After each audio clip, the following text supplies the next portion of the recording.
ચાંદીપુરા વાયરસને લઈને રાજકોટ મનપાનું આરોગ્ય વિભાગ સંપૂર્ણ સજ્જ બન્યું છે।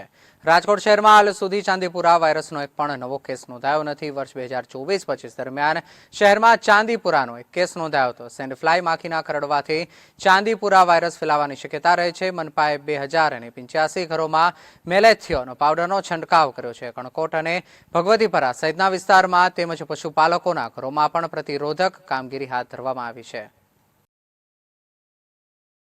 ચાંદીપુરા વાયરસમાં હાલ રાજકોટ મહાનગરપાલિકા વિસ્તારની અંદર કોઈ પણ શંકાસ્પદ કેસ છે એ નોંધાયેલો નથી, પરંતુ તકેદારીના ભાગ સ્વરૂપે રાજકોટ મહાનગરપાલિકાની આરોગ્ય શાખા દ્વારા ગત 2024 અને 25માં એક જે કેસ નોંધાયેલા હતા તે વિસ્તારોની અંદર આજુબાજુના ઘરોમાં પોઝિટિવ ઘરો જે છે એ શંકાસ્પદ જે ભૂતકાળના કેસો જે છે એ પણ મેપિંગ કરીને ત્યાં સર્વેલન્સની કામગીરી હાથ ધરવામાં આવી છે।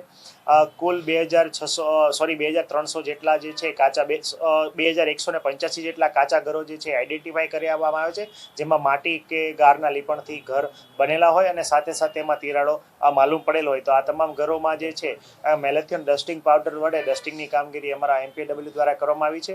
સાથે સાથે વેક્ટર કંટ્રોલ ટીમ અંતર્ગત સુપિરિયર ફિલ્ડ વર્કર દ્વારા હાલ રાજકોટમાં કોઈ સેન્ડ ફ્લાય જે છે જે એક પ્રકારનું વાહક છે જેનાથી આ ચાંદીપુરા વાયરસ ટ્રાન્સમિટ થાય છે, તો એને પણ શોધવા માટેની સઘન કાર્યવાહી જે છે હાલ કરવામાં આવી રહી છે, પરંતુ વિસ્તારોની અંદર સેન્ડ ફ્લાય જે છે એ મળી આવતી નથી। એ આપણા માટે સારી બાબત કહી શકાય। આ ઉપરાંત જોવા જઈએ તો રાજકોટના પ્રાઇવેટ પીડિયાટ્રિશિયનો, આ ઉપરાંત ફિઝિશિયનો અને સાથે સાથે પીડીયુ મેડિકલ કોલેજ સાથે સંકલન કરીને રાજકોટ મહાનગરપાલિકાની આરોગ્ય શાખાના વિવિધ મેડિકલ ઓફિસર ઉપરાંત તજજ્ઞ દ્વારા જે છે એક આપણે પ્રમુખ સ્વામી ઓડિટોરિયમ ખાતે CMEનું આયોજન કરીને ડૉક્ટરોને માહિતગાર કરવામાં આવ્યા હતા। સાથે સાથે વહેલા નિદાન અને વહેલા સારવાર ઉપર ભાર મૂકવામાં આવ્યો હતો। દરેક પ્રાઇવેટ પીડિયાટ્રિશિયનોને 0 થી 15 વર્ષના કોઈ પણ શંકાસ્પદ કેસ પણ નોંધાય તો તાત્કાલિક આરોગ્ય શાખાને જાણ કરે અને તાત્કાલિક એનું બ્લડ સેમ્પલ લઈને આપણે GBRC ગાંધીનગર ખાતે પીડીયુ માઇક્રોબાયોલોજી લેબોરેટરી મારફત મોકલવાની જે સૂચના જે છે એ પણ આપવામાં આવેલી છે। આ ઉપરાંત જે છે આગામી દિવસોમાં કોઈ પણ શંકાસ્પદ કેસ જો જણાઈ આવશે તો સર્વેલન્સની કામગીરી જે છે એ ધારાધોરણ મુજબ કરવામાં આવશે। ખાસ કરીને લોકોને એ પણ માહિતગાર કરવામાં માંગુ છું કે આ ચાંદીપુરા વાયરસના લક્ષણો શું હોય। મુખ્યત્વે આ રોગ જે છે 0 થી 15 વર્ષના બાળકોમાં થતો જોવા મળે છે। 15 વર્ષ પછી પણ આ રોગ થવાની શક્યતા છે, પરંતુ એની પ્રાણઘાતકતા નહીં હોય તો બરાબર જોવા મળે છે। ખાસ કરીને જોવા જઈએ તો લક્ષણોમાં હાઈ ગ્રેડ ફીવર એટલે ખૂબ જ વધુ તાવ આવવો, સાથે સાથે આંચકી આવી, ઉપરાંત ઘણી વખત જે છે ઉલટી ઉપકા અને ઘણી વખત ઝાડા થવાની પણ આ કેસો જે છે એ નોંધાતા હોય છે।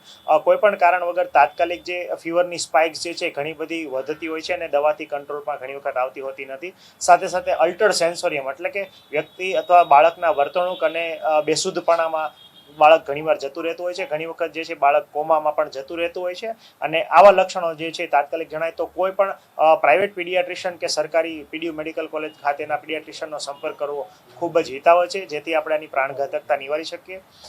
મુખ્યત્વે આમાં કોઈ પણ ટ્રીટમેન્ટ એબ્સોલ્યુટ ટ્રીટમેન્ટ જોવા મળતી નથી અથવા એબ્સોલ્યુટ રસી આમાં ચાંદીપુરા વાયરસમાં અવેલેબલ નથી, જેથી પ્રિવેન્શન એ જ સારામાં સારો ઉપાય જે છે એ ગણી શકાય છે।